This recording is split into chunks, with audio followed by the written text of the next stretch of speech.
আমাদের আজকের যে দুজন অতিথি Sheikh Rishadul Arab, Rishad president North South University human resources club, এবং সাথে আছে মহসিনা খান, উপ কার্যনির্বাহী।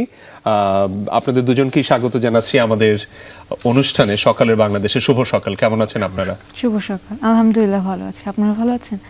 ভালো আছি আমরা, ধন্যবাদ। রিশাদ, আপনি যেহেতু president, we should start with the president.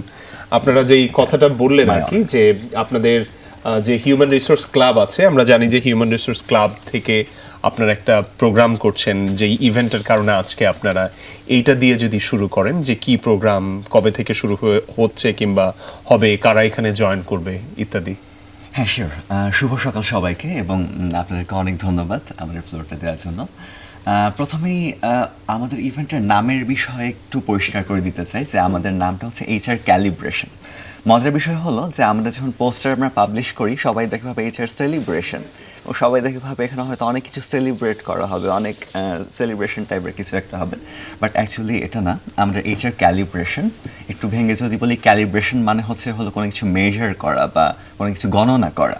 তো আমাদের কনসেপ্টটা এটি যে আমরা যে হিউম্যান রিসোর্সের one of the main part, যে আমাদের ট্যালেন্ট মেজার করে ইন্ডাস্ট্রিতে সেট করা, বা ট্যালেন্ট মেজার করে সেই হিউম্যান রিসোর্সদের ট্যালেন্ট অনুযায়ী তাদের সেগমেন্টে স্থাপন করা, এইটার কাজটার জন্য ফোকাস করি আমাদের এই HR ক্যালিব্রেশনটা আর কি লঞ্চ করা, যে এখান থেকে যেন ফিউচার HR যারা আসবে আমাদের ইন্ডাস্ট্রিতে, তারা এই ট্যালেন্টটা মেজার করতে ঠিকমতো শেখে।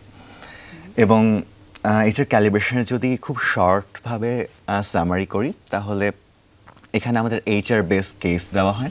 বাংলাদেশে অনেক বিজনেস কম্পিটিশন হয়, মার্কেটিং কম্পিটিশন হয়, বিজনেস কম্পিটিশন, বাট আমাদের HR বেস কেস কম্পিটিশন খুব কম হয়। আমরা করি, BUP করে। তো এইখানে আমাদের 3টা ফেজে HR রিলেটেড কেস দেওয়া হয়, এবং সেটার সলভ হচ্ছে আমাদের বাংলাদেশের যতগুলো ইউনিভার্সিটি আছে সবখান থেকে ওপেন আন্ডার গ্র্যাজুয়েট স্টুডেন্টসরা এখানে আসেন, ওনারা কেসটা সলভ করেন। এবং এখানে ডিরেক্ট ইন্ডাস্ট্রিতে যারা HR প্রফেশনালরা আছেন, অর্থাৎ যারা আমাদেরকে ডিরেক্টলি কয়েকদিন পর রিক্রুট করবেন স্টুডেন্ট থেকে, অথবা যারা নেক্সট ডে HR ইন্ডাস্ট্রিকে লিড করছেন বাংলাদেশে, তারা এখানে জাজ হিসেবে আসেন অথবা স্পিকার হিসেবে আসেন বিভিন্ন ফেজে। তারা এখানে সেশনও নেন, এবং যে কেসগুলো সলভ করে স্টুডেন্টরা দেয় সেটার জাজমেন্টও ওনারা করেন। সুন্দর। মহসিনা, আপনার কাছে আসতে চাই, যদিও লেডিস ফার্স্ট হিসেবে আপনার কাছে যাওয়া উচিত ছিল, ইন্দারদের কাছ থেকে আমরা এই প্রতিশোধটা নিব। না, আমি সরি, আমি লেডিস ফার্স্ট কিংবা না, আমরা পজিশন ওয়াইজ গিয়েছি। আরেকটা ক্যালিব্রেশন বললো না, ওই মেজারমেন্ট হচ্ছে পজিশন ওয়াইজ। আসছি আমরা সেই জায়গাটাতেও আসবো। যেইখানটায় আসলে আমার প্রশ্ন, আপনারা সুন্দর একটা আয়োজন করেছেন। নিয়োগের জায়গা থেকে আমরা সাধারণত দেখি যে বাংলাদেশে এখন নিয়োগের ক্ষেত্রে নানা রকমের চড়াই উতরাই পার হতে হয়। পড়াশোনা করা অনেক ভালো ছাত্রছাত্রীরাও দেখা যায় নিয়োগ পরীক্ষাতে গিয়ে তারা হয়তো সেই ভালো পারফর্মটা করতে পারেন না, জটিলতার কারণে, ভয়ের কারণে। আপনাদের এই পুরো কাজের যেই জায়গাটা, বা আপনারা এখন যে ওয়ার্কশপটা করছেন, আমি ওয়ার্কশপ বলছি বুঝতে সুবিধা হবে যারা আসলে বলছেন, সেই জায়গাতে আপনার কি মনে হয় যে এখনকার ছাত্রছাত্রীরা তারা একটা সংযোগ স্থাপন করতে পারবেন সরাসরি কাজ এবং পড়াশোনার বাইরে যে সরাসরি কাজের ক্ষেত্রে যেই জায়গাগুলো ফেস করতে হয়, কথা বলার জায়গা থেকে যা যা উত্তর দিতে হয়, সেই জায়গা থেকে কতখানি সাহায্য হবে বলে মনে করেন? আমি আমার নিজের অভিজ্ঞতা থেকে কিছু এক্সাম্পলের থ্রুতে শেয়ার করতে চাচ্ছি। আমি যখন ইন্টার্নশিপের জন্য ইন্টারভিউজ দিচ্ছিলাম, তখন আমি ফেস করতে পেরেছি যে আমি যখন ডে বাই ডে ইন্টারভিউসগুলো দিচ্ছি, তখন বিভিন্ন রিক্রুটারদের যখন আমি সামনে এন্টার করছি, তখন আমার প্রায় অনেক বেশি ফ্লস ছিল, অনেক বেশি। আমি রিক্রুটারদের যেই নলেজটা থাকে কিংবা রিক্রুটারদের যেই মেন্টালিটিটা থাকে, এইটা গ্র্যাব করাটা সবচেয়ে বেশি ইম্পর্টেন্ট নিয়োগের ক্ষেত্রে, যেটা বললেন। তো সেই ক্ষেত্রে যখন আমি ডে বাই ডে গ্র্যাজুয়ালি এক একটা ইন্টার্নশিপের ইন্টারভিউর জন্য অ্যাপিয়ার করছিলাম, তখন খেয়াল করতে পারি আমি প্রিভিয়াস যে ইন্টারভিউটা দিয়ে এসেছি সেখান থেকে আমি কিছু একটা ভুল শিখে পরবর্তী ইন্টারভিউটা আমার ভুল হচ্ছে না। ঠিক সেম জিনিসটার জন্যই, যেহেতু আমরা HR রিলেটেড কাজ করছি, মেইন ফোকাস আমরা HR হিসেবে আমরা জানতে পারি ট্যালেন্ট অ্যাকুইজিশন আর রিক্রুটিং যেটাকে বলে। সো আমরা আমাদের এই কেস কম্পিটিশনসের থ্রুতে বা ওয়ার্কশপের থ্রুতে এই HR এর নলেজগুলো, HR এর স্ট্র্যাটেজিগুলো কীভাবে অ্যাপিয়ার করতে হবে, কীভাবে স্ট্র্যাটেজিক্যালি চিন্তাভাবনা করে মানুষের সামনে অ্যাপিয়ার করা যায় বা রিক্রুটারদের সামনে অ্যাপিয়ার করা যায়, এই মেইন মোটিভটা নিয়েই হচ্ছে আমরা এই কেস কম্পিটিশনটা আয়োজন করা। এবং বলা যেতে পারে এরকম যে আমরা মোটামুটি কিছুটা রিক্রুটিংয়ের, কিছুটা ট্যালেন্ট অ্যাকুইজিশনের, কিছুটা ট্রেনিং ডেভেলপমেন্টের, পার্সোনাল গ্রোথ, নেটওয়ার্কিং, এই বিশেষ কিছু ক্ষেত্রগুলো যেটা খুবই ইম্পর্ট্যান্ট হয় আমাদের বর্তমান ওয়ার্কিং এনভায়রনমেন্টে। সো এই জিনিসগুলোকে আমাদের ইমপ্রুভমেন্টের দিকে এগিয়ে নিয়ে যাচ্ছে। তো আমরা পরবর্তীতে এই কেস কম্পিটিশনসের থ্রুতে যে মার্কেট লিডার্সরা আসবেন, আমাদের গেস্ট থাকছেন, জাজেস থাকছেন, ওয়ার্কশপ যিনি নিচ্ছেন সেমিনারের, অনারেবল সেমিনারের যেই গেস্ট থাকছেন, তার থ্রুতে যে আমাদের পার্সোনাল নেটওয়ার্কিংগুলো হবে, আমাদের এরকমও সেশন থাকছে যে আমরা 1-to-1 সেশনও করতে পারছি আমাদের ক্লাব মেম্বার্সদের নিয়ে। আমাদের যারা আরও সহযোগী বা কলিগস আছেন, আমাদের ফ্যাকাল্টি মেম্বার্সরা আছেন, তারাও অলরেডি মার্কেট লিডার্স। তো সেই থ্রুতেই আমরা একটা ব্রিজ মেইনটেইন করা, যে একটা ব্রিজ হয়ে যাচ্ছে এই কম্পিটিশনের থ্রুতে, to know the market leaders, to get to know the psychology of the recruiters. So that's why আমরা হচ্ছে এই HR বা নিয়োগের ক্ষেত্রে এটা আমাদের এই কম্পিটিশনটা আমরা আরও বেশি প্রেফারেন্স দিচ্ছি, যে নিয়োগের ক্ষেত্রে এটা আরও বেশি হেল্পফুল হতে পারে স্টুডেন্টসদের জন্য। চমৎকার, বেশ সুন্দর করে ভালো করে বুঝিয়ে বললেন। রিশাদের কাছে একটা ছোট প্রশ্ন রাখবো। হ্যাঁ, নিশ্চয়ই নিশ্চয়ই। রিশাদ, আপনাকে যেটা জিজ্ঞেস করতে চাচ্ছিলাম যে এই যে এটার আয়োজন আপনারা করলেন, বাংলাদেশের সব শিক্ষার্থীরা এই জায়গাতে অংশগ্রহণ করতে পারবে, একটু সেই বিষয়টাতে বলবেন যে আয়োজনটা কীরকম, কিভাবে স্টুডেন্টরা আপনাদের পর্যন্ত পৌঁছাবে? হতে পারে যারা বরিশালের একটা স্টুডেন্ট বসে আছে, সে হয়তো জানান আপনার আয়োজন সম্পর্কে, এই অনুষ্ঠানের মাধ্যমে জানলো, কী করে আপনাদের সঙ্গে যোগাযোগ করবে, এই পার্টিসিপেট করবে? ওকে, ধন্যবাদ। অবশ্যই এখন তো বলতে হয় যে কোনো ইভেন্ট হলে প্রথমেই একটা ইনভাইটেশন আসে সবার কাছে যে he or she invited you to this event, interested or going. So Facebook থেকে আসি যে আমাদের সোশ্যাল মিডিয়াতে সব কয়টা প্ল্যাটফর্মেই, আমাদের ফেসবুক, ইনস্টাগ্রাম এবং লিঙ্কডইন সবগুলোতে আমাদের ইভেন্ট লঞ্চ করা হয়ে গিয়েছে, এবং সেখানে আমাদের ইভেন্ট ডিটেইলস, আমাদের যে রেজিস্ট্রেশন লিঙ্কটা আছে যেখানে ঢুকে বরিশালের একটা টিম অথবা রংপুরের একটা টিম রেজিস্ট্রেশন করতে পারবে, সেই প্রসেসটা ওখানে দেওয়া আছে। সুতরাং ওই জায়গা থেকে আমাদের সোশ্যাল মিডিয়ার থ্রুতে ইজিলি তারা কানেক্টেড হতে পারছে, নাম্বার 1। এবং নাম্বার 2 হলো, আমরা নর্থ সাউথে তো পড়াশোনা করছি, কিন্তু আমরা বিভিন্ন ইউনিভার্সিটিতে, ঢাকার ভেতরে এবং ঢাকার বাইরে বিভিন্ন ইউনিভার্সিটির যে ক্লাবগুলো রয়েছে, অন্যান্য ইউনিভার্সিটির HR ক্লাব বা ক্যারিয়ার ডেভেলপমেন্ট ক্লাব অথবা বিজনেস ক্লাব, তাদের সাথে আমরা কোলাবোরেট করেছি। এবং কোলাবোরেট করে এখানে বরিশালের সাথেও আছে, আমাদের সিলেটের সাস্টের সাথে আছে, খুলনায় আছে, চট্টগ্রামে আছে, আমাদের রাজশাহীতে আজকে একটা রোড শো হবে। এখানে আমরা যেটা করি, ক্লাবের সাথে কোলাব করে তাদেরকে বলি যে একটা অনলাইনে একটা প্ল্যাটফর্মে, গুগল মিট অথবা জুমে, সেখানে তারা একটা সেমিনারের মতো, ছোট ওয়ার্কশপের মতো তারা অ্যারেঞ্জ করে, যেখানে আমরা যাই অনলাইনে গিয়ে, আমরা আমাদের সেখানেও এরকম একটা সেট আপেই নর্মালি আমরা কথা বলি HR ক্যালিব্রেশনের ব্যাপারে, HR ক্যালিব্রেশন করলে তাদের কী লাভ হবে, তারা কীভাবে রেজিস্ট্রেশন করবে, তাদের কোনো কোয়ারিজ আসছে কিনা, এটা আমরা ওনাদেরকে জানিয়ে দিই। এবং ওই যে ক্লাব কোলাবোরেশনটা করলাম, যে ক্লাব ওই রাজশাহী ইউনিভার্সিটিতে আছে, তাদের ওখানে আমরা একটা ক্যাম্পাস অ্যাম্বাসাডারও দিয়ে দিই, যাতে ওই রাজশাহীর যে ছেলেটা আছে যে হচ্ছে ক্যালিব্রেশন পার্টিসিপেট করতে চাচ্ছে কিন্তু আমাদের পর্যন্ত রিচ আউট নাও করতে পারে সামহাও, যদি আমরা অপশন রেখেছি রিচ আউট করার, যদি সামহাও রিচ আউট নাও করতে পারে, সে যেন তার ক্যাম্পাস অ্যাম্বাসাডার, তার পরিচিত বড় ভাইয়া বা আপুর কাছে যেয়ে নিয়ে জানতে পারে সব কিছু। চমৎকার।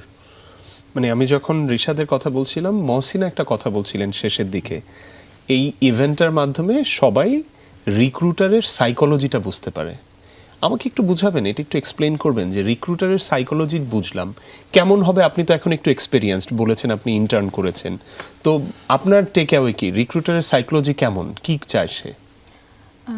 ভাইয়া, আমরা একটা টার্ম আমাদের মধ্যে খুব বেশি কমন, সেটা হচ্ছে আমরা অনেক সময় আমাদের মেজর যেটা পড়ছি, আমি যেরকম বিজনেস স্টুডেন্ট, সো আমি হিউম্যান রিসোর্স নিয়ে পড়াশোনা করেছি, কিন্তু মার্কেট এখন এতটা ন্যারো যে কোম্পানিজও হচ্ছে রিক্রুট করাটা খুবই কমিয়ে দিয়েছে, খুবই কনস্ট্রেন্ট হয়ে গিয়েছে মার্কেট। সো আমি যখন দেখছি যে আমি কোনো CV জব করার পরে ফার্দার ইন্টারভিউ অর এক্সামের জন্য আমি কল পাচ্ছি, পরবর্তীতে যখন আমি অ্যাপিয়ার করছি আমার মধ্যে একটা টেনশন থাকছে কি কোশ্চেন করবে, এটা কি আমাদের পড়াশোনা রিলেটেড হবে অর এক্সপিরিয়েন্স রিলেটেড হবে। পরবর্তীতে যখন অ্যাপিয়ার করলাম ইন্টারভিউগুলোতে কিংবা অ্যাপটিটিউড টেস্টগুলোতে, তখন আমি একটা জিনিস খেয়াল করে দেখলাম যে কোম্পানি বেসড হচ্ছে তাদের সাইকোলজিটা খুবই ডিফারেন্ট। যেরকম আমরা এখন খুবই কোম্পানি বেসড না ইন্ডাস্ট্রি বেসড? কোম্পানি বেসড হতে পারে, বিকজ আমি যেরকম দেখলাম MFS এ যদি দেখি, আমরা কারেন্টলি বিকাশের ওদের হিউজ একটা প্রসেস থাকে, অলমোস্ট 1 মান্থের রিক্রুটিং প্রসেস থাকে, ইন্টার্নশিপ।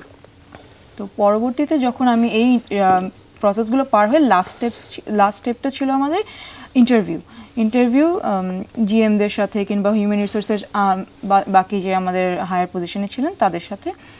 তখন তাদের সাইকোলজিটা এরকম ছিল, তারা এক্সেল বেসড অনেক বেশি নলেজ চাচ্ছিলেন।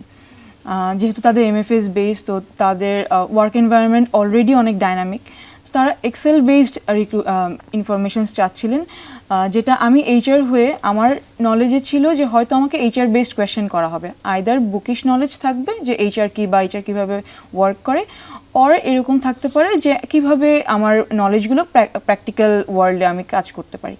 কিন্তু তাদের রিকোয়ারমেন্ট ছিল তারা এক্সেল বেসড মোর কাজ করবে, যেরকম পেরোলের কাজ থাকে এক্সেলের, দেন ডেটা এন্ট্রির কাজ থাকে ডেটা রিলেটেড যে ইনফরমেশনগুলো, এরকম। যেমন আমি আরেকটা ইন্টারভিউতে অ্যাপিয়ার করার পর তারা ফুললি আমার এক্সট্রা কারিকুলার অ্যাক্টিভিটিসগুলোকে প্রেফারেন্স দিয়েছিলেন, আমি কিভাবে এখানে কাজ করেছি, আমি কতটা ডাইনামিক, আমি কতটা নেটওয়ার্ক বিল্ড করতে পারছি, এগুলোর উপরে। সো এই কোম্পানি টু কোম্পানি ডিফারেন্টভাবে যে তাদের সাইকোলজিটা, তারা যে ডিফারেন্টভাবে চিন্তা করে, দেন আমরা যেটা বলতে পারি multinational companies and local companies, তারাও খুবই ডিফারেন্টভাবে চিন্তা করে। মাল্টিন্যাশনালগুলো প্রেফারেন্স দেয় মেইনলি এক্সট্রা কারিকুলার অ্যাক্টিভিটিসগুলোতে, যেখানে লোকালগুলো মেইনলি বুকিশ নলেজ বা আমাদের একাডেমিক নলেজের উপরে বেশি ফোকাস দেয়। তো এই জায়গাটা কি রিশাদ কিংবা মহসিন অল্প করে বলতে পারেন কিনা, আপনি বিকাশের যে এক্সাম্পলটা দিলেন কিংবা আরেকটা যে এক্সাম্পল দিলেন, এই এক্সাম্পলগুলোতে কি এতটুক প্রিপারেশন আপনাদের থাকে যে এইচআর মানে তো এইচআর না, এইচআর মানে হচ্ছে এইচআর এর ভেতরে আবার অনেক সাব ডিভিশন সাব ডিপার্টমেন্ট থাকে, পার্টিকুলার পেরোল হইলে অবশ্যই এক্সেল লাগবে, বাট যদি রিক্রুটমেন্ট হয় তাহলে আর এক্সেল লাগবে না। তো এই জিনিসগুলো কি আপনারা স্টাডি করতে পারেন যে আসলে পার্টিকুলার কোন রোলের জন্য চাওয়া হচ্ছে, এবং ওই রোলের তো কিছু ফিচার এটা বাই ডিফল্ট থাকতেই হবে। এটা কি রিশাদ, এই ব্যাপারটা কি আপনারা আপনাদের এই ইভেন্টের মাধ্যমে যারা জয়েন করবে ওদেরকে এই পর্যন্ত আপনারা কানেক্ট করাতে পারেন? আচ্ছা, ইভেন্টের কানেক্ট করানোর সব থেকে বড় বিষয় হলো আমাদের তো অনেক ইভেন্টই ইউনিভার্সিটিতে হয়। আমাদের স্পেশালি ঢাকার যে ইউনিভার্সিটিগুলো কয়টা আছে, আমাদের বসুন্ধরা বা নর্থ সাউথ, এখানে বলে যে মানে 12 মাসে 13 পার্বণের মতোই 12 মাসে 13টা ইভেন্ট লেগেই থাকে। কিন্তু আমাদের ইভেন্টের স্পেশাল জায়গাটা যেটা, যে আমাদের ইভেন্টে যে গেস্টরা থাকেন ওনারা মোস্টলি এইচআরই থাকেন, 90% ওনারা এইচআরই থাকেন। সুতরাং ওনাদের যখন রিক্রুট করে কি এইচআর না বিজনেস? সরি, রিক্রুট যখন করে এইচআর করে না বিজনেস করে? বিজনেস থেকেই মেইনলি রিক্রুটটা করা হয়, বাট অপারেশনসটা চালায় এইচআর ডিপার্টমেন্ট, ফ্যাসিলিটেট করে এইচআর। এক্স্যাক্টলি, ফ্যাসিলিটেট এইচআর থেকে করে। সুতরাং এইচআররা যখন আমাদের সাথে এসে কথা বলেন, প্রিভিয়াসলিও যখন আমাদের ইভেন্টে এসে কথা বলেছেন বিভিন্ন বিষয় নিয়ে, তখন এই যে আমাদের কিছু রং পারসেপশন যে অ্যাকচুয়ালি আমাদের সিভিটা কীরকম হওয়া উচিত। আমরা তো স্কুলে থাকতে সিভি লিখেছি, সেখানে CG4 দিয়ে রাখতাম আমরা, এবং আরও অনেক রকমের সিভি বানাতাম। তারপর এই যে CGPA 4ই থাকতে হবে বা CGPA অনেক বেশি থাকলেই আমি চান্স পাবো ওখানে।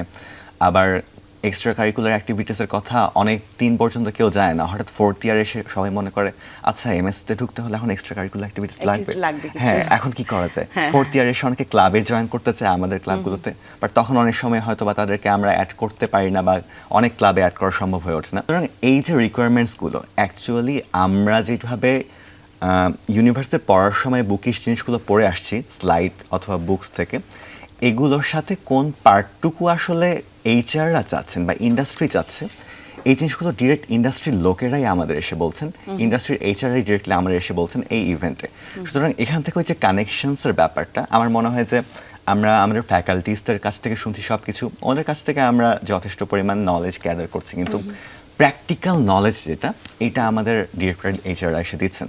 এখানে কানেক্টিভিটি একটা হিউজ অপরচুনিটি থাকছে। একই সাথে অনেক এডুকেটেড হওয়ারও সুযোগ আছে, মানে এইচআর সংক্রান্ত বিষয়ে সমাজে তরুণরা কিভাবে সমাজ পাল্টে দিতে পারে তার একটা উদাহরণ বা তার একটা অনুপ্রেরণার গল্প আমরা আজকে সকালে শুরু করেছি। কিন্তু দেশের নানা প্রান্তে এরকম অনেকেই ছড়িয়ে আছে যাদের কাজ এবং যাদের ইচ্ছার কারণেই কিন্তু পুরো দেশটা বদলে যাচ্ছে একটু একটু করে। এমনই একটা গল্প আপনাদেরকে শোনাতে চাই। একটু সিরাজগঞ্জে নিয়ে যাবো আপনাদেরকে। একটি মানবিক এবং সামাজিক সংগঠনের নাম হচ্ছে দুরন্ত। সিরাজগঞ্জে দীর্ঘদিন যাবৎ বিভিন্ন পার্বণে অসহায়, দরিদ্র এবং সুবিধাবঞ্চিতদের মাঝে খাদ্য আর বস্ত্র বিতরণ করে থাকেন তারা। এবছরের শারদীয় দুর্গাপূজা উপলক্ষে অসহায় এবং দরিদ্র সনাতন ধর্মাবলম্বীদের মাঝে তারা উপহার তুলে দিচ্ছেন। আমরা এটা নিয়ে আরেকটু বিস্তারিত জানবো। আমাদের সঙ্গে যুক্ত হচ্ছেন সহকর্মী গোলাম মোস্তফা রুবেল। রুবেল, শুভ সকাল। শুভ সকাল রুবেল। আপনারা আবার যদি একটু বলেন যে হিউম্যান রিসোর্সের এই প্র্যাকটিসটা এইটা কি আপনাদের এটা যেহেতু 4.0 আমি ধরে নিচ্ছি এর আগে 3টা ইভেন্ট হয়েছে, যারা এখানে অ্যাটেন্ড করে ওরা কি বাড়তি কোনো মাইলেজ থাকে ওরা যখন জব মার্কেটে যায়? হ্যাঁ, ডেফিনেটলি। আমি যদি একদম আমার পার্সোনাল এক্সপিরিয়েন্স থেকে বলি, আমি এখন আমার ইন্টার্নশিপ করছি রেকিট বেনকিজার বাংলাদেশে, এবং সেখানে আমার কোম্পানির যে ব্র্যান্ড ম্যানেজার আছেন উনি হচ্ছে আমাদের লাস্ট যে 3.0টা ছিল এইচআর ক্যালিব্রেশন 3.0 ওখানকার ফাইনালিস্ট ছিলেন। সুতরাং এবং রিসেন্টলি 1 মাস আগে আমি যখন ডাটা ঘাটছিলাম আমাদের ক্যালিব্রেশন 3.0 এর ফাইনালিস্টদের সবাইকে যখন আমি পরে লিঙ্কডইনে কানেক্ট করলাম, দেখলাম সবাই মোটামুটি ভালো ভালো জায়গায় আছেন এখন। অ্যান্ড আমি এটাও দেখলাম যে আমি যখন ইন্ডাস্ট্রিতে গেলাম, স্টুডেন্ট থেকে যখন আমি ইন্ডাস্ট্রিতে গেলাম ইন্টার্নশিপের ইন্টারভিউ অথবা ইয়েতে, তখন দেখলাম যে এইচআর ক্লাবের নাম কম বেশি শুনলেও এইচআর ক্যালিব্রেশন নাম স্পেসিফিক্যালি এইচআর রিলেটেড অথবা এই সেগমেন্টের যারা আছেন কর্পোরেটে তারা সবাই মোটামুটি জানেন এইচআর ক্যালিব্রেশনের কথা। সুতরাং এইচআর ক্যালিব্রেশনের চ্যাম্পিয়ন অথবা এইচআর ক্যালিব্রেশনের ফাইনালিস্ট, রানার আপ এগুলো যদি সিভিতে থাকে অবশ্যই এটা অনেক বাড়তি একটা অ্যাডভান্টেজ অ্যাড করবে। মহসিনা, আপনার কাছে আবার আসি। যেই জায়গাটাতে আমরা কথা বলছিলাম, আমি যে জায়গাটা নিয়ে কথা বলছিলাম যে ছাত্রছাত্রীদের কীরকম সাহায্য হয় তার তো নিশ্চয়ই একটা মাপ পরিমাপ আছে, আর পুরো গল্পে গল্পে তার উদাহরণও পাচ্ছি আমি। সবাইকে একত্রিত করা এবং যারা আসলে নিয়োগ বাণিজ্যে আছে এখন তাদেরকে একসাথে এনে পুরো জায়গাটাতে আপনারা যখন কোলাবোরেশন করেন, চ্যালেঞ্জের জায়গা কি মনে হয়? মানে এই যে দুই পক্ষকে একত্রে বসানো এবং দুইজনের সাথে দুইজনের যেই চিন্তার আদান প্রদানটা, আপনি সাইকোলজির কথা বলছিলেন সে কারণেই বললাম, এই জায়গাটাতেও নিশ্চয়ই একটা চ্যালেঞ্জ আছে ছাত্রছাত্রীদেরকে ওই টেবিল পর্যন্ত নিয়ে যাওয়া, এবং যারা আসছেন তাদের সময়ের কথা যদি বলি, গুরুত্বপূর্ণ, তারা সবাই ব্যস্ত থাকেন, সেই জায়গাতে আপনার চ্যালেঞ্জটা কি এবং সেটা আপনারা কিভাবে সমাধান করেন একটু শুনি। আমরা বেসিক্যালি রিসেন্ট একটা উদাহরণ দিয়ে বলি, জুলাই বিপ্লব যেটাকে বলা হচ্ছে। রিক্রুটারদের একটা সার্টেন টাইম থাকে যখন তারা রিক্রুটমেন্টগুলো ছাড়েন, হোক সেটা ইন্টার্নশিপ অর জবের জন্য একটা পার্টিকুলার টাইম থাকে ইয়ারলি। তো এই জুলাইটার টাইমটাই ছিল মেইনলি একটা রিক্রুটিংয়ের টাইম, তাদের একটা ব্যাচ ওই সময় রিক্রুট হয়। আমরা যখন কারেন্টলি কেস কম্পিটিশনস নিয়ে কাজ করছিলাম বা আমরা রিচ আউট করার ট্রাই করছিলাম, আমিও তখন ইন্টার্নশিপ করছিলাম, তখন একটা প্রবলেম সবচাইতে বড় ফেস করলাম যে আমাদের পারমিশন রিলেটেড অনেক ইস্যুস থাকে, পলিটিক্যাল অনেক ইস্যুস হয়ে যায় মাঝে মাঝে।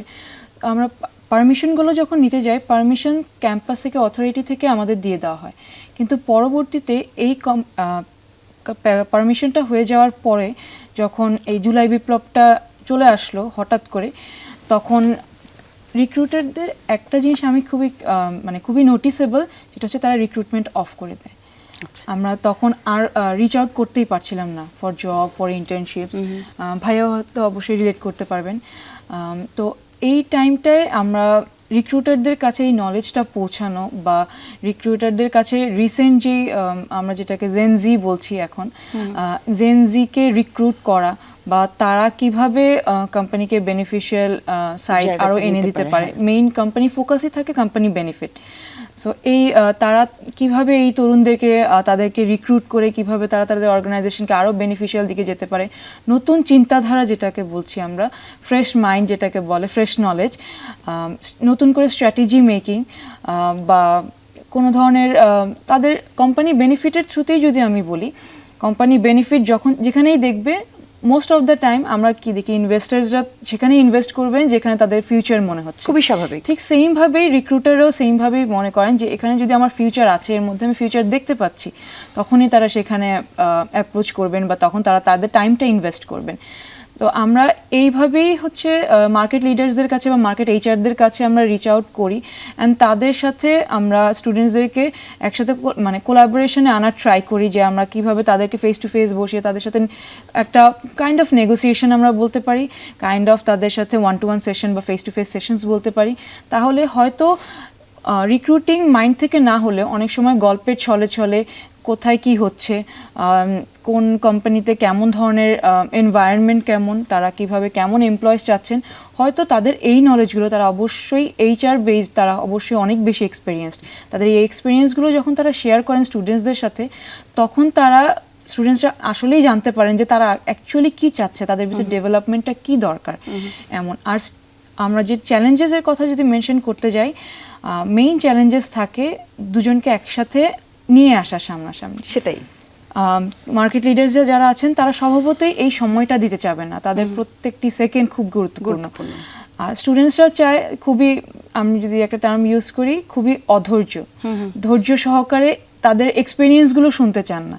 কিন্তু স্টুডেন্টদের প্রতি আমার এটাই আহ্বান থাকে যে যদি এই টাইমটা তারা দিতে পারে আমাদেরকে, তাহলে তারা এই পার্সোনাল নলেজগুলো থেকে, পার্সোনাল এক্সপিরিয়েন্সগুলো থেকে যেই মাইন্ডসেটগুলো রেডি করতে পারবেন বা তাদের নিজেদেরকে নিজের ল্যাকিংসগুলোকে ফিল আপ করতে পারবেন, এভাবেই মানে তারা যেন ট্রাই করে যে বিভিন্ন কেস কম্পিটিশনসের থ্রুতে যেরকম মার্কেট লিডার্স থাকেন, আমাদের অথরিটি মেম্বার্স থাকেন, যতটুকু শেখার সুযোগ আছে অতটুকু শেখাটাই মেইন আমরা হচ্ছে আমাদের পারপাস। একদম একদম।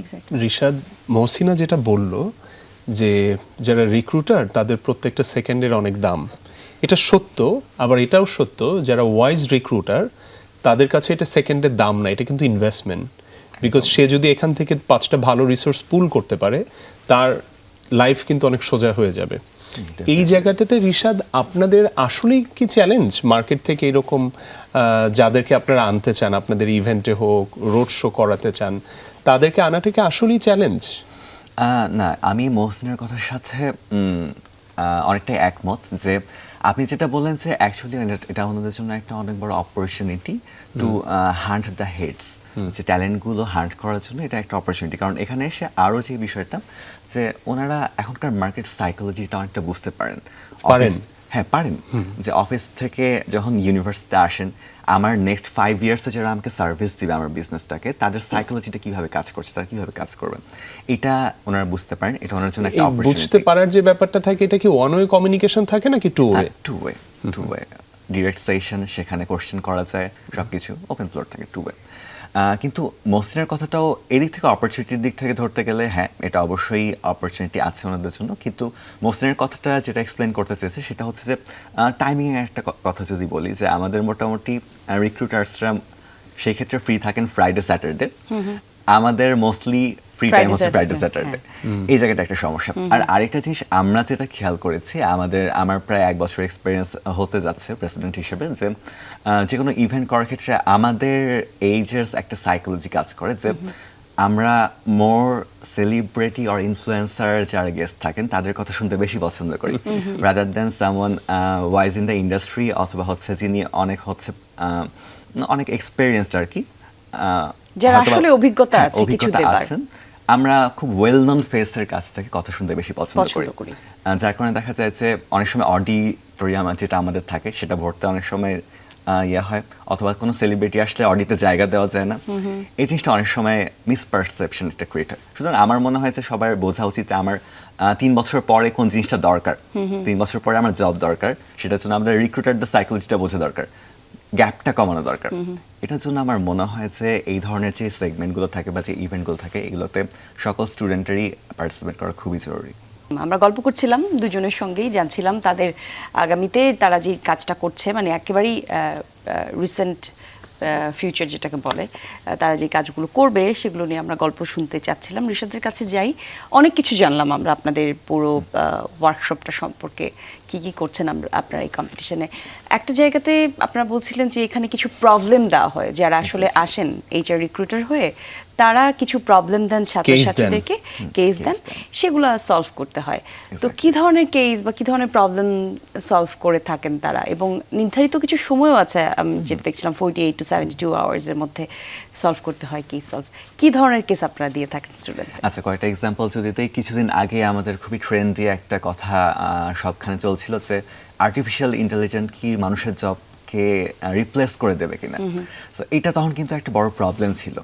এটার উপর একটা কেস বিল্ড হতে পারে, যেটা হচ্ছে স্টুডেন্টরা সেই সময় সলভ করে দিয়েছিল। এটা একটা। তাছাড়া ইন্ডাস্ট্রি একাডেমির ব্রিজিং, এটা রিলেটেড অনেক কেস হয়। এবার আমরা সব থেকে বড় যেটার উপর ফোকাস করছি সেটা হচ্ছে ওয়ার্ক এনভায়রনমেন্টের উপরে, যে ওয়ার্ক এনভায়রনমেন্ট নিয়ে অনেক কেস হতে পারে। এবং এবার যেটা আমাদের 3টা ফেজ থাকবে, 3টা ফেজেই ওয়ার্ক এনভায়রনমেন্ট রিলেটেডই কেস থাকবে। এখানে আমাদের এটাই মোটিভ যে এই যে এফেক্ট অফ ওয়ার্ক এনভায়রনমেন্ট বা মেন্টাল ওয়েলবিংটা এমপ্লয়ীদের, এটা তাদের এফিসিয়েন্সির ওপরে কতটা এফেক্ট ফেলছে। যে কোনো রকমের কেস হতে পারে, যেমন মনে করেন কিছুদিন আগে জুলাই আগস্ট গেল, এটার পরে এমপ্লয়ীদের বা সবার সেই আগের মতো এফিসিয়েন্সি বা মেন্টালিটি, যে ওয়ার্ক এফিসিয়েন্সি থাকার কথা নাও থাকতে পারে। ছন্দপতন তো ঘটেছে হ্যাঁ, কাজে definitely. একটা, হ্যাঁ সেই জায়গাতে তো আমাদের জুলাই আগস্টে এত টিয়ার শেল, এত রক্ত, তারপরে আমাদের ইন্টারনেট ব্ল্যাক আউট গেল, এটার পরে একটা ছন্দপতন থাকতে পারে। আবার সেই আগের ট্র্যাকে ফিরেছে অনেকটা। এখানে একজন এইচআর হিসেবে কিভাবে এইটা সলিউশন করতে পারে, এরকম কেস হতে পারে।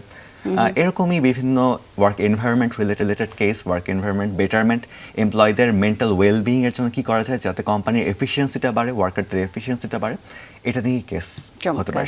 বাহ, এই কেসগুলোতে যখন রেসপন্ড করে, আপনি যেহেতু নর্থ সাউথ ইউনিভার্সিটিতে, প্রাইভেট ইউনিভার্সিটি টপ 5টা ইউনিভার্সিটির কথা যদি বলি, আবার পাবলিক ইউনিভার্সিটি, ঢাকার বাইরের পাবলিক ইউনিভার্সিটি, এই জায়গাগুলোতে কি যখন আনসারগুলো আসে, আনসারগুলোর তারতম্যটা কতটুক পার্থক্য থাকে? মানে হয় কি, যদি আমি বরিশালে থাকি, আমি ওই এনভায়রনমেন্ট থেকে কিন্তু আমি একটা জিনিস নিব, আবার যখন আমি নর্থ সাউথ ইউনিভার্সিটিতে পড়ছি, ব্র্যাক ইউনিভার্সিটিতে পড়ছি, আমি অনেক কিছু অনেকভাবে একটা লেন্স দিয়ে দেখব। আপনারা যখন এই কেসগুলোর সলিউশন দেখেন আর কি, বিভিন্ন টিম যখন করে, ওদের আনসারগুলো কেমন আসে? বোঝা যায় যে এটা কোন জিওগ্রাফি থেকে কিভাবে কি করছে? মহসিনা কিংবা রিশাদ যে কেউ এটার আনসার করতে পারেন, যার এক্সপেরিয়েন্সটা আছে। আচ্ছা, আমি অ্যান্সার করি। সেটা হচ্ছে প্রথমেই একটু ডিপ্লোম্যাটিক্যালি অ্যান্সার দিতে চাই। সেটা হলো যে ডিপ্লোম্যাটিক্যালি দিতে পারেন, আবার আমার মনে হয় যে কমিউনিকেশনে এখন বলা হয় সবথেকে বেস্ট কমিউনিকেশন হচ্ছে সত্যটা বলে দেয়া। সত্যটা বলে দেয়, এক্স্যাক্টলি। আমি সত্যটাই ওই জন্য বলতে চাই, সেটা হচ্ছে যে আমরা কেসের সলিউশন দেখি না, কারণ আমরা অর্গানাইজার। কারণ সলিউশন যদি আমরা দেখি তাহলে একটা বায়াসনেসের কথা চলে আসে। আমি দিতেই পারি যে আমার ইউনিভার্সিটিকে জিতাই দিলাম, এরকম। সেক্ষেত্রে আমরা কেসগুলোর সলিউশন সবকিছু আমাদের ফ্যাকাল্টিসরা করেন, এবং আমরা স্ট্র্যাটেজিক পার্টনার নেওয়া থাকে কোনো একটা কোম্পানি, সেই কোম্পানি থেকে যারা এইচআর একটা প্যানেল থাকেন, ওনারা মেইনলি কেসগুলোর সলিউশন দেখেন এবং ওনারাই জাজমেন্ট দেন। সুতরাং এইটার জাজমেন্ট, নাম্বারিং, রেজাল্ট কোনটাতেই আমাদের অর্গানাইজারদের কোনো হাত থাকে না। চমৎকার চমৎকার, মানে স্বচ্ছতার জায়গা পুরোপুরি রয়েছে, স্বচ্ছতার স্বচ্ছতার জায়গাটা আমরা জায়গা। আপনারা কিছু বলতে চান আপনাদের পুরো ইভেন্টটা নিয়ে দর্শকদেরকে উদ্দেশ্য করে? ছোট্ট করে একটু বলতে চাই, সেটি হচ্ছে যে আমার মনে হয় যে আমাদের সবার ডেভেলপমেন্টের একটা বড় জায়গাতে যেটি কাজ করেছে, শুধুমাত্র আমরা এইচআর ক্যালিব্রেশন না, আমাদের বিজনেস কম্পিটিশন এরিয়ায় অনেক বড় একটা ইনফ্লুয়েন্স রাখে আমাদের ফিউচারটাকে ডেভেলপ করার জন্য, আমাদের স্কিলগুলোকে ডেভেলপ করার জন্য, আমাদের ব্রেন আর শার্পভাবে কাজ করানোর জন্য। সুতরাং সবাইকেই অনুরোধ করব এটি, যে বিজনেস কম্পিটিশন প্রচুর করতে থাকেন। ইউনিভার্সিটি লাইফ 4 বছর চলে যাওয়ার পরে যদি আপনি ফিল করেন যে কোনো বিজনেস কম্পিটিশন করেননি, খুব আফসোস হবে। সুতরাং আজকে রেজিস্ট্রেশন করে ফেলুন আমাদের এইচআর ক্যালিব্রেশন 4.0-তে। অবশ্যই এখান থেকে অনেক কিছু শেখার আছে, অনেক কিছু নেওয়ার আছে। আমরা যেগুলো গল্প করলাম যে আমাদের থেকে ইন্ডাস্ট্রি এক্সপার্ট থেকে, এইচআর থেকে, এটার বাহিরেও যেই সেমিফাইনালিস্ট বা ফাইনালিস্টরা আসবেন, পুরো বাংলাদেশ থেকে এখানে টপ ট্যালেন্টসরা আসবেন। আপনারা যদি সেই টপ ট্যালেন্টসদের সাথে পরিচিত হতে পারেন, ডেফিনেটলি 5 বছর পরে যেয়ে দেখবেন যে এই টপ ট্যালেন্টসরাই বা ফাইনালিস্টরাই বা সেমিফাইনালিস্টরা সকল বড় বড় জায়গায় আছেন। আপনার নেটওয়ার্কটা ওই লেভেলের ক্রিয়েট হবে তখন। সুতরাং দেরি করবেন না, আজই রেজিস্ট্রেশন করুন আমাদের এইচআর ক্যালিব্রেশন 4.0-তে। মহসিনা, আপনি অল্প করে কিছু বলতে চান? খুব অল্প করে। আমি এটা বলতে চাই যে আমাদের ইউনিভার্সিটির লাইফ শেষ করে বা পড়াশোনা শেষ করে যদি আমরা প্রয়োজনীয়তাটা বুঝতে পারি যে আজকে আমার সিভিটা ফাঁকা, এই সুযোগটা যেন, এই আফসোসটার জায়গা যেন থেকে না যায়, তার জন্যই আমি সকল কারেন্ট স্টুডেন্টসদেরকে বা যারা কারেন্টলি অ্যাপিয়ার করছেন, আপনার ইউনিভার্সিটিতে অ্যাডমিশন নিয়েছেন, তারাও ট্রাই করে দেখতে পারেন। এটি খুব সুবর্ণ একটি সুযোগ হতে পারে ইন্ডাস্ট্রি লিডারদের সম্পর্কে জানা এবং মার্কেট সম্পর্কে জানা। চমৎকার, অসংখ্য ধন্যবাদ আপনাদের দুইজনকে আমাদের সঙ্গে যুক্ত হবার জন্য। বেশ কিছু তথ্য জানলাম, নতুন নতুন কিছু বিষয় শিখলাম। আমাদের সময় এত সুযোগ ছিল না, বা ঠিক এটাই মনে হচ্ছিল। রিশাদ যখন বলছিল, মনে হয়েছিল আমি যখন ইউনিভার্সিটিতে পড়তাম তখন যদি আমাকে কেউ এরকম বলতো যে ভাই অ্যাপ্লাই করো, অ্যাপ্লাই করলে এরকম অপরচুনিটিজ আছে। আমরা যারা স্টুডেন্ট আছে যারা এইটার ভেতর দিয়ে যাবে, তাদের সবার জন্য আমাদের শুভ কামনা রইল। সহকালের বাংলাদেশের একেবারে শেষ প্রান্তে চলে এসেছি আমরা। একদমই তাই। আর যারা আমাদের সঙ্গে এতক্ষণ ধরে যুক্ত ছিলেন, যদি মনে হয় আপনারা সংযুক্ত হতে পারেন এই অ্যাক্টিভিটিতে, সংযুক্ত হতে পারেন, নিজের স্কিল নিজেকেই ডেভেলপ করতে হবে, সেই সুযোগটা নিয়ে নিতে হবে নিজেকেই। সকালের বাংলাদেশের আয়োজনে পর্যন্তই বিদায় নিচ্ছি। ভালো থাকবেন সবাই। শুভ সকাল আরও একবার সবাইকে আবারও শুভ সকাল।